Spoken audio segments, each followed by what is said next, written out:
விஜய் வந்து திமுகவுடைய பாஜக எதிர்ப்பு வாக்குகளை திமுகவுக்கு போகாமல் தடுப்பதற்காக உபயோகப்படுத்துகிற ஒரு கருவியாகத்தான் என்டிஏ அவரை வச்சுருக்காங்க.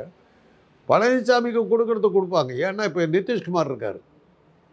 அவர் சுயமாக என்ன செய்கிறாரு? இவங்க சொல்கிறத கேட்டுக்கிட்டு இருக்காரு. சந்திரபாபு நாயுடு இருக்கார். அவர் சொல்கிறத கேட்டுக்கிட்டு இருக்காரு. அவங்க கூட்டணியில் இப்போ பேருக்கு உங்களுக்கு வந்து பதவியை கொடுத்து அவங்களுக்கு காரு பங்களாங்க. எப்படி பழனிசாமி சீஃப் மினிஸ்டராக இருந்தாரோ, இது எதிர்கட்சி தலைவராக நமக்கு இருக்கிறாரு. யாருக்காவது தெரியுமா அவர் எதிர்கட்சி தலைவர்? அவருக்கே தெரியாது.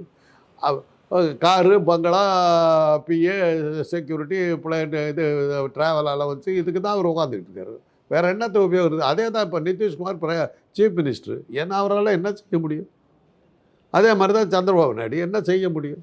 அதே மாதிரி தான் பழனிசாமி ப்ரூவ்டு ஃபெயில். இது அந்த காலத்துலேருந்தே தெரிஞ்சு சொன்னதை கேட்டுக்குவார். பாஜக கொண்டு வந்த அத்தனை திட்டங்களும் பாஜக ஆடுற மாநிலங்களில் நிறைவேற்றத்துக்கு முன்னாடி நிறைவேற்றினவராச்சு. ஜிஎஸ்டியா கொண்டாங்க நானாச்சு.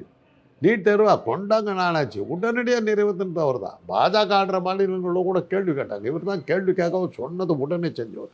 அந்த மாதிரி அடிமைகள் வந்து நம்மக்கிட்ட தான் இருக்காங்க. அந்த மாதிரி அதனால் அதிமுகங்கிற பேரில் இருந்த அந்த கூட்டம் இன்றைக்கி வந்து பாஜகவில் மெர்ஜ் ஆகிடுச்சு. இப்போ நான் முதல்லேருந்தே சொல்லிகிட்டு இருந்தேன், பாஜகவினுடைய கிளைக்கழகங்கள் தான் இன்றைக்கி அதிமுகங்கிற பேரில் இயங்குறது. அதே தான் விஜயம் அப்படின்னு, அதே தான் பாட்டாளி மக்கள். இது எல்லாம் யார் எது பண்ணாலும் ஒரு முடிவு எடுக்கிறதா இருந்தாங்க. அமித்ஷா சொல்லிவிட்டார். இன்றைக்கி பழனிசாமி பேசும்போது சிரிப்பாக வருது.